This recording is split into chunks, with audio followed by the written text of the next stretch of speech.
आज की वीडियो में हम बहुत ही बड़े खुलासे करने वाले हैं। आज हम बताएंगे कि क्या रामायण और महाभारत सच है या सिर्फ एक कहानी है। आज हम वो सच बताएंगे जो आप सोच भी नहीं सकते। हमारे देश के ज्यादातर इतिहासकार इन्हें सिर्फ एक मिथ मानते हैं, यानी ये घटनाएं ऐतिहासिक नहीं बल्कि काल्पनिक है। पर क्या ये वास्तव में सच है? मैं साइंस और टेक्नोलॉजी में बहुत ही ज्यादा विश्वास करती हूँ और मैं रामायण और महाभारत को साइंस के दम पर ही सच या झूठ साबित करूंगी।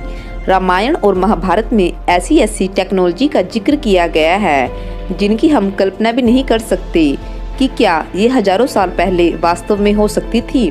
जैसे रावण का पुष्पक विमान, हनुमान जी का पर्वत को उठाकर लाना, भगवान कृष्ण का सुदर्शन चक्र और संजय द्वारा युद्ध का सैकड़ों किलोमीटर दूर आंखों देखा हाल सुनाना, एडवांस हथियारों का होना जैसे ब्रह्मास्त्र जो परमाणु बम के जितना ही पावरफुल था, मंत्रों से चलने वाले हथियारों का होना, अभिमन्यु का गर्भ में ही चक्रव्यूह के बारे में जानना, शिखंडी जैसे ट्रांसजेंडर का होना, भगवान राम द्वारा 3000 किलोमीटर की यात्रा करके समुद्र में पुल बनाकर पार करना इत्यादि। क्या ये सच हजारों साल पहले संभव था? आज हम साइंस के दम पर रामायण और महाभारत की वो सच्चाई बताने वाले हैं जिसे जानकर आपके होश उड़ जाएंगे। पर इससे पहले यदि आपने हमारा चैनल सब्सक्राइब नहीं किया है तो प्लीज़ आप इसे अभी सब्सक्राइब कर ले ताकि आप हमारी आने वाली कोई भी वीडियो मिस ना करें। सबसे पहले मैं उन लोगों की आंखें खोल दूं जो हमारे देश के इतिहासकारों पर विश्वास करते हैं।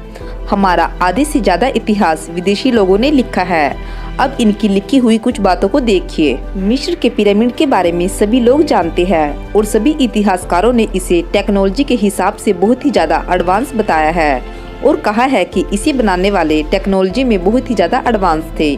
पर क्या कभी आपने पिरामिड के पास बने इस स्टैचू को ध्यान से देखा है?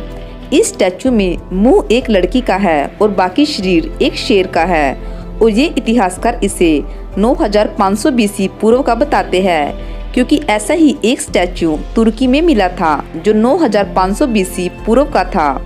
अरब में और भी ऐसे कई गॉड थे जो आधे इंसान और आधे जानवर थे। पर इतिहासकारों को इस स्टैचू में कोई मूर्खता दिखाई नहीं देती। पर जब भगवान गणेश की बात आती है तो इन्हें ये सिर्फ एक मजाक लगता है। अब बात करते हैं रामायण और महाभारत की। इन दोनों का सच होना सिर्फ एक ही बात पर डिपेंड करता है कि क्या आज से 4-5 हजार साल पहले हमारे देश में इतनी एडवांस टेक्नोलॉजी थी कि हम पुष्पक विमान जैसी चीजें बना सकते थे। पर इतिहासकारों का मानना है कि इतने समय पहले हड़प्पा और मेसोपोटामिया की सभ्यताएं थी और उस समय विमान के बारे में सोचना भी बेवकूफ़ी होगी। आज तक आपने सिर्फ वही देखा और सुना है जो इन इतिहासकारों ने बताया है। पर अब मैं आपको उस भारत के बारे में बताने वाली हूँ जिसकी आप कल्पना भी नहीं कर सकते। आज की साइंस बहुत ही एडवांस है, इसमें कोई शक नहीं। आज हम हवाई जहाज जैसी चीज़ें आराम से बना सकते हैं। पर अगर मैं आज की साइंस को मैं कहूँ कि आप एक ऐसा लोहा बनाओ जो हजारों साल तक बना रहे और उसमें जरा सा भी जंग ना लगे, तो यह आज भी नामुमकिन है। चीन में बने इस लोहे के पुल को देखिए, यह सिर्फ 80 साल में ही खत्म हो गया। पर अब दिल्ली के इस लोहे के स्तंभ को देखिए जिसे 1600 साल पुराना बताया है आज के इतिहासकारों ने। पर 1600 साल पहले की जो संस्कृत भाषा थी वो इस पिलर पर लिखी भाषा से जरा सी भी मेल नहीं खाती। अब वेदों में लिखी संस्कृत भाषा को देखिए, इसे देखकर आप समझ जाएंगे कि इस पिलर की भाषा वेदों से भी पुरानी है, यानी यह पिलर 4 से 5000 साल से भी ज़्यादा पुराना हो सकता है। इस पिलर की खास बात यह है कि इसे आज तक भी जंग नहीं लगा। दुनिया भर के साइंटिस्ट इसे लेकर अभी भी कंफ्यूजन में हैं कि यह किस प्रकार बनाया गया होगा। और इस पिलर के ऊपर की बनावट को देखिए, इसे बहुत ही कुशल कारीगरों ने बनाया होगा जो टेक्नोलॉजी में हमसे भी ज़्यादा एडवांस होंगे। अब मैं महाभारत काल की मेडिकल साइंस के बारे में बताती हूँ। हमें भारतीयों पर कम और विदेशियों पर ज़्यादा भरोसा है, इसलिए मैं कोलंबिया यूनिवर्सिटी के एक लेख के बारे में बताती हूँ जिसमें बताया गया है कि प्लास्टिक सर्जरी की खोज 2500 साल पहले भारत में हुई थी। जिन लोगों की नाक कट जाती थी या किसी अपराध की वजह से काट दी जाती थी, उन लोगों की नाक प्लास्टिक सर्जरी के द्वारा फिर से ठीक की जाती थी।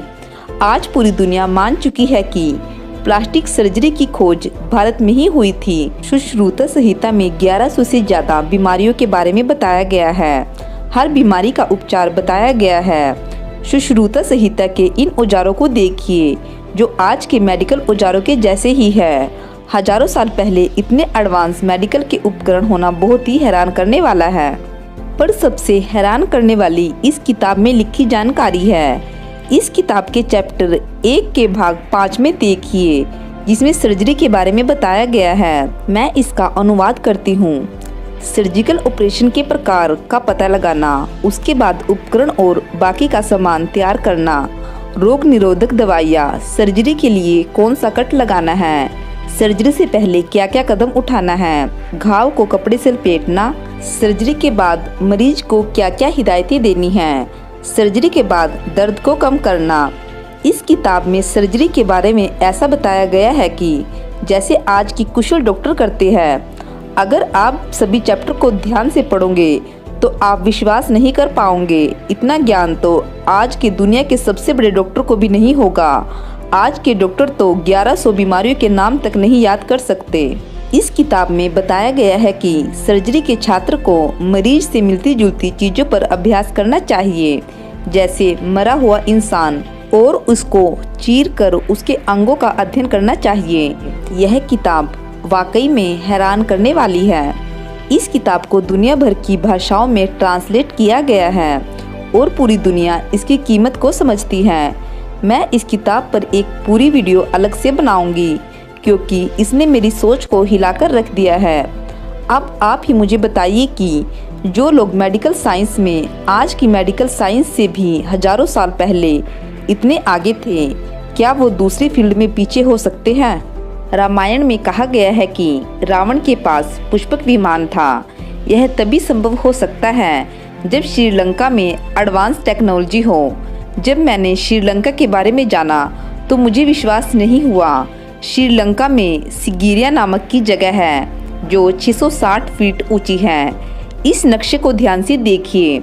इसमें नीले रंग की जगह पानी है। यह एक बहुत बड़ा कॉम्प्लेक्स है जिसमें एक बहुत बड़ा गार्डन है। सबसे ऊपरी हिस्से पर रहने के लिए एक बहुत बड़ी इमारत बनाई गई है जो अब खत्म हो चुकी है, बस उसके अवशेष बचे हैं। यहाँ अब भी 30 लाख ईंटें, पत्थर और मार्बल हैं। जो मार्बल यहाँ पाया गया है वो आसपास कहीं भी नहीं पाया जाता। सिर्फ इस तालाब को बनाने के लिए 3500 टन चट्टान को काटा गया था। इस चट्टान पर कुछ इस प्रकार के निशान मिले हैं जो उस समय या आज भी किसी औजार से नहीं बना सकते। चट्टान पर इस प्रकार के काटने के निशान बहुत ही एडवांस टूल से ही बनाए जा सकते हैं और इस प्रकार का सुराख सिर्फ ड्रिल मशीन से ही हो सकता है। यह सब तो कुछ भी नहीं, पर यहाँ का सिक्योरिटी सिस्टम देखकर आपके होश उड़ जाएंगे। सबसे पहले यहाँ चारों तरफ इस पानी को पार करना होगा। इसके बाद इस प्रकार के पुल पार करने होंगे जिन्हें बीच में से हटाया जा सकता है।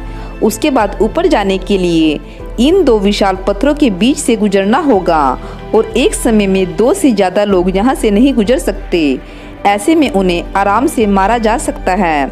उसके बाद 1000 टन के पत्थरों को इस प्रकार रखा गया था कि उन्हें आसानी से नीचे गिराया जा सकता था। आप खुद सोचिए, 1000 टन के वजन के पत्थर को ऐसे छोटे छोटे पत्थरों पर बैलेंस बनाकर रखा गया था जो हम आज भी मशीनों के द्वारा बहुत ही मुश्किल से कर सकते हैं। और इस प्रकार के पत्थर चारों तरफ रखे गए थे। गार्डन वाले हिस्से को एक झील से जोड़ा गया था। अगर झील से पानी को एक साथ छोड़ा जाता तो बहुत तेज बाढ़ आ जाती और पानी से बचना मुश्किल था। और यहाँ रहने वाले लोगों के पास कितने एडवांस हथियार होंगे यह सोचना भी मुश्किल है। इतना एडवांस सिक्योरिटी सिस्टम तो अमेरिका में भी नहीं है। अब जरा सोचिए, आज भी यहाँ जो सीढ़ियाँ बाद में बनाई गई थी उनसे चढ़ने में भी 2 घंटे लगते हैं। क्या इस विशाल महल को बनाने वाले इतने मूर्ख होंगे कि उन्हें सिर्फ 4 घंटे ऊपर नीचे जाने में ही लगते? मैं तो ऐसा नहीं मानती। श्रीलंका में मिली सिगिरिया को रावण का महल बताया जा रहा है और यहाँ मिली वाटिका रामायण में बताई गई विशाल वाटिका के समान ही है। तो क्या रावण के पास वास्तव में विमान था? वैसे मैं आपको बता दूं कि हिंदू धर्म ग्रंथों में एक ग्रंथ विमान शास्त्र भी है, जिसमें विमान के बहुत सारे मॉडलों के बारे में बताया गया है। नेशनल जियोग्राफी की टीम ने इन मॉडलों की जांच करने के लिए वैसा ही विमान का मॉडल बनाया और देखा कि क्या यह वास्तव में उड़ सकता है। रिजल्ट चौंकाने वाले थे। ये विमान वास्तव में उड़ सकते थे। इस बात पर और भी ज़्यादा विश्वास इसलिए किया जा सकता है क्योंकि कोलंबिया में भी 1000 साल पुराने जहाज के 17 मॉडल पाए गए थे, जिन्हें कोई नहीं नकार सकता। प्राचीन भारत की एडवांस टेक्नोलॉजी को जानने के लिए कर्नाटक के इस होयसलेश्वरा मंदिर को देखिए। यहाँ पर बनाए गए मंदिर के स्तंभों की बनावट और इस पर बने निशान को देखकर कोई भी कह सकता है कि यह एडवांस लेथ मशीन के बिना बनाना असंभव है। 12 फीट ऊंचे इन पिलरों को इस प्रकार बनाना आज भी असंभव है। इस मंदिर के अंदर मूर्ति पर इस चक्कर को देखकर आज की मशीनों की याद आती है। इसके ऊपर बना यह लॉक सिस्टम आज की मशीनों के लॉक की तरह ही है। इस मंदिर के अंदर इतनी बारीक नक्काशी की गई है जो पत्थर में आज की मशीनों से भी कर पाना मुश्किल है। इस 1 इंच के मुखौटों को अंदर से पूरी तरह खाली बनाया गया है, जो बहुत मुश्किल है। ये पूरी मूर्ति एक ही पत्थर से बनाई गई है, वह भी बिना किसी गलती के। यह सब बिना ड्रिल मशीनों और पॉलिश करने वाले औजारों के बिना संभव नहीं है और इस मंदिर में ऐसे टूल को दिखाया भी गया है। रामापा मंदिर में पत्थर को पिघलाकर मूर्तियां और स्तंभ बनाने के सबूत मिले हैं, पर आपको यह जानकर हैरानी होगी कि आज भी साइंस इस तकनीक के साथ काम नहीं कर सकती। 2016 में बफलो यूनिवर्सिटी ने पत्थर को पिघलाकर दिखाया था कि ऐसा हो सकता है, पर साइंस अभी भी इतनी एडवांस नहीं है कि रामापा मंदिर जैसे मूर्तियां और स्तंभ पत्थर को पिघलाकर बना पाए। पर लावा की पिघली हुई चट्टानों के रूप में हम देख सकते हैं कि जो ठंडा होकर कई तरह के आकार में जम जाता है। हमारे मंदिरों में बसाल्ट चट्टानों का इस्तेमाल किया गया है, जिसे पिघलाकर मूर्तियां बनाई गई थी और बफलो यूनिवर्सिटी ने भी बसाल्ट रॉक का ही प्रयोग के लिए इस्तेमाल किया था। मंदिरों में ऐसी चीजें मिली हैं जो पत्थर को मोड़कर बनाई गई थी, पर पत्थर को मोड़ा नहीं जा सकता। इससे साबित होता है कि इन्हें पिघलाकर बनाया गया था। और कुछ ऐसी मूर्तियां भी मिली है जो अंदर से खाली थी और ऐसी मूर्तियों को पत्थर को पिघलाए बिना नहीं बनाया जा सकता।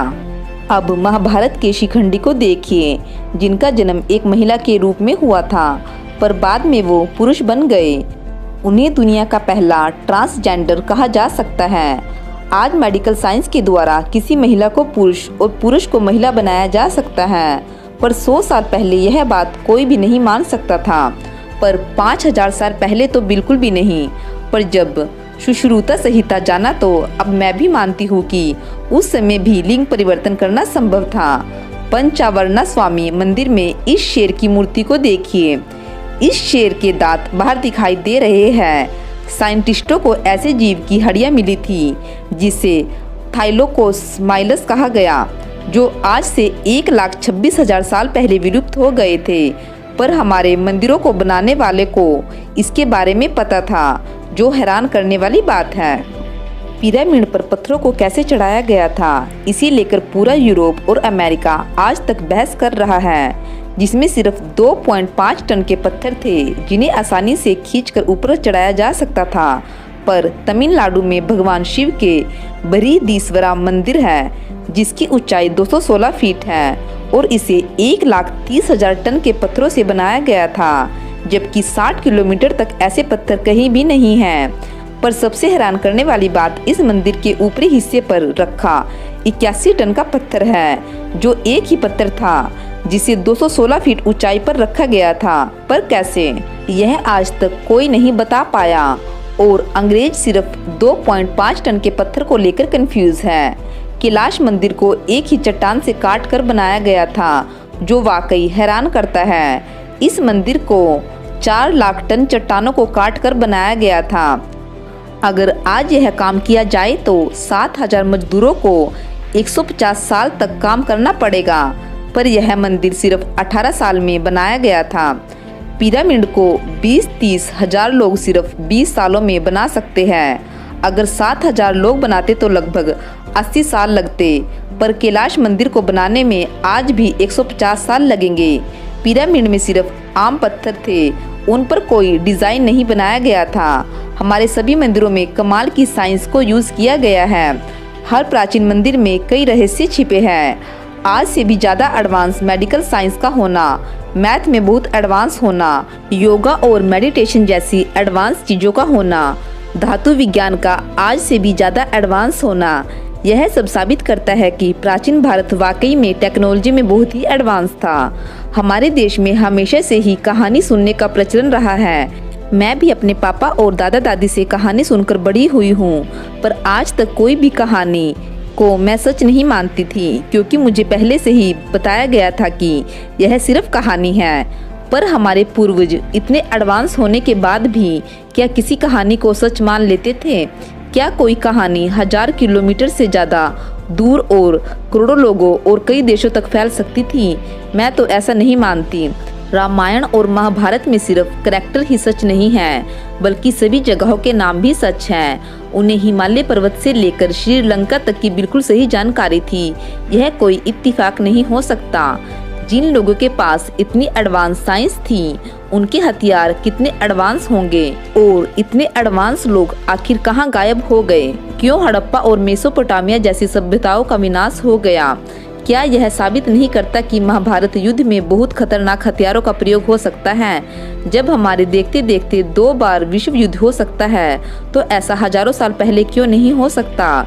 इस वीडियो के पार्ट 2 में हम और भी बहुत बड़े खुलासे करने वाले हैं, जो सिर्फ रामायण और महाभारत से जुड़े होंगे।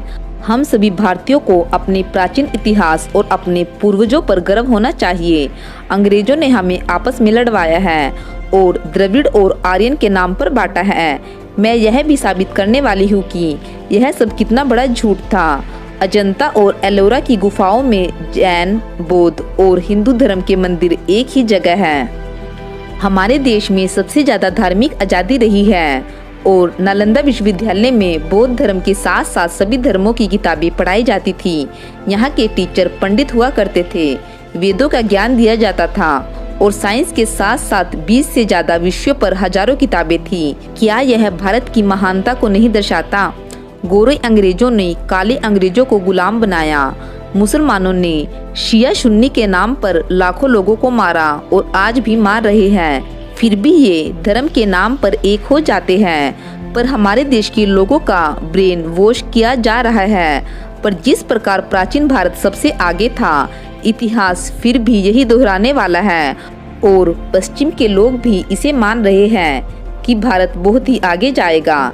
जब भारत के पास एडवांस टेक्नोलॉजी भी थी, तब भी पूरी दुनिया में भारत का डंका बजता था और पूरी दुनिया हमारे देश को फॉलो करती थी।